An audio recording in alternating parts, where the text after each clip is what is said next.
accessibility and structure and learning pathways very, very seriously.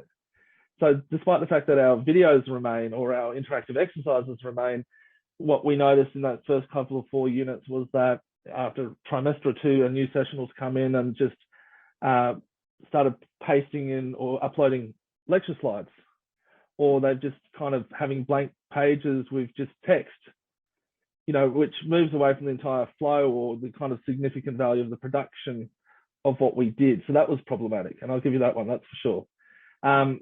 I think I tried very much to follow up with the initial academics, for instance, Gabrielle Fletcher, who else? Alice Meese, who went to Canberra to the Attorney General's office. But often the case is these people, they had it for a trimester, they got the higher up staff to produce it, and then it was gone with the wind. So in terms of the ideal solution, you would maintain contact, but if it's being passed down to various sessionals and you don't know where it's at or what it's doing, I think that was a very hard and early lesson learned. And that's obviously influenced how we changed and how we kind of looked at, making clear rationale choices, decisions, and how we could make sure that we build relationships, but also ensure that there is opportunity for people to add that they can't understand. And I suppose a big example of that would be the development of the Cloud First template was a very, very helpful means going forward, because when we started, I'd come from Monash and anything looks better than Moodle, right? Anything looks better than Moodle, but the progression or the kind of the evolution of the Cloud First template, which is, it bears all accessibility in mind, but also the functions within that, make it very clear and simple and easy for people now to kind of go in and to edit it, whereas previously you go in, you break it, or it wasn't straightforward, it was technical. But I suppose the development now to where it stands and the kind of the idea behind the creation of it and how user-friendly and usable it has become, academic staff can go in and easily add, just using the WYSIWYG editor. I know that's a silly name, that's whatever you see is whatever you get. Using the WYSIWYG editor to actually kind of go, all right. And I suppose another thing about sustainability is that when we now work with academics, when we actually work with them and start constructing, we actually sit them down and we talk them through what's going on the page. So we teach them, but we also talk about what's the importance of heading hierarchy, what's the importance of color variation, what's the importance of accessibility in terms of transcripts or in terms of closed captions. And once people see that there's a method to the madness. I mean, until I started getting into accessibility, I'd never really thought of headings in my life. You know what I mean? And that's not because you're not interested in inclusivity or accessibility, but just like, oh, well, it's a heading. What does that mean for me? Yeah.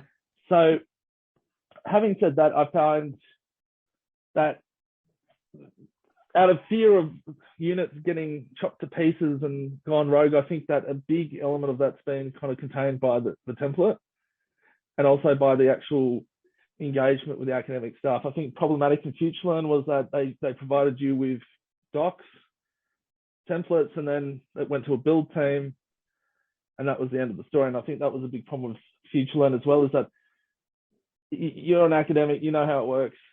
It's all iterative. It's all iterative. You might create something, but then you go, oh, actually, now I've got to go back and fix that. But if you can't, that's when it becomes problematic, I suppose. But that's a little bit of what you said about having control over it. Yeah. Okay. Yeah. That's having control over it and actually having the ability and the skill to kind of go in and know, or the confidence, not even the ability or the skill, the confidence to know that you as the academic can go in. Yeah. And actually kind of go, oh, well, I forgot that, or respond to topical kind of issues in your field, advances in research, or, academics think on their feet. When you're in front of a lecture, you can build on feedback. So if something goes wrong, you need to be able to get into there really quickly and adjust that, or, if it's not just basic errors, but there could be kind of a basic misconception, and you adapt as you go. Yeah. And I believe fully that, and there's some documentation I could send you as well regarding the creation of the Cloud First template. That'd be amazing. Thank you. Which we did for the last round of cuts as feedback for Deakin redesign. But, just the kind of this very idea that, that's the sort of thing that we could bring forward. And things like that. That the template, of course, is a template, but what that does is it means you don't need specialist coding. You don't need to ever go into the HTML box. Yeah. Which you don't want academics doing. No, right. Because unless, of course, you've dabbled with HTML, it's best to avoid. And that's the thing. Now that's given them more control. They understand the significance of why we have heading structures, why we have accessibility norms, and most people are happy to run with that. Okay. So with this, teaching them about headings, having these conversations with them, educating them or upskilling them in this, and as well as you said, they have to design podcasts, record their own podcasts. What do you think about the workload? Have they ever said anything about how this has impacted their workload in working with cloud first? Certainly with law, because that wasn't our fault, but apparently working with law, there were industry accreditation standards apparently that they had to have 2.5 to 3 hours of video content per week, which it kind of petered off as we started to get towards the end, and suddenly, podcasts are allowed, or you can have some text. But I believe, and what I saw there, and I believe this is, I'll put it as nicely as possible, but what I did see, looking from a Marxist or an economics perspective, is that we did see the recording of a lot of young kind of teaching associates who then were let go. So in that regards, law, the amount of work to produce 3 hours of talking head lecture resources is incredible. It's an incredible amount of work. Then you need to have transcriptions, and then you need to make sure, and then the slides have to be checked. It has to be reviewed. That initial kind of push by law to have 2.5 to 3 hours of video content per week was insane. It was insane by anybody's standards or means. It was inefficient. It was terrible. That's why basically what we do now in terms of workload, I mean, you get difficult, people to work with as well and not because of academics. Well, I think a big problem with my profession is that academics, the only people in the world who don't have a qualification, or they don't know what they're doing. They don't, that's not the truth. But what it is it's about setting expectations and about choosing the media that fits the form. It's audience purpose form. What are we doing here? Do we need to write a textbook? Is that what you want? Do we need to have hours of video?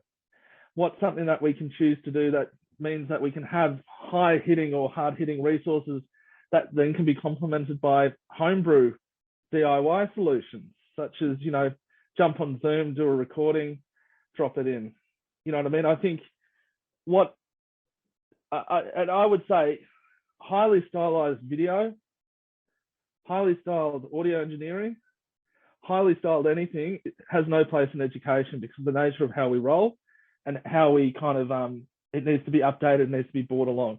But I think the ethos of what we work with is very much that this is something that academics can replicate. This is something that you can record a podcast. If you know when and why to use a podcast, what's the point of a podcast? Law, I know, I'll just record my 2-hour lecture. Not very good use of podcasts. But conversation, industry panels, conversations with experts internationally because of COVID. It's a whole brave new world. And if an academic can jump on with a Zoom recording, right, decent audio, and even if there is no musical sting, but you get them talking with like an expert from the Free University of Berlin or wherever in the world, that's meaningful. It's all about the media that we produce and the choices that we make. That's what sustainability is. And in terms of workload, it doesn't have to be anything that breaks the back. Work needs to go in terms of planning, right? And after the law experience, we always pushed away from excessive video use because the statistics, not the stats, what do they call them? It's not stats. We can tell from, I'm sorry, I've gone blank here. We can tell from the stats that they simply don't watch it. Yeah. You look at those 2-hour videos, nobody watches it. Or something. Yeah. Yeah. You know what I mean? Whereas if you look at what we did in Indigenous studies, whereby we actually set up an art exhibition, and then we filmed interviews in the exhibition with the academic about the topics for each of the weeks, and it was very, very well thought for a detailed kind of interview in a unique space. You look at that all the way along. Yeah. 80, 90, 100 views.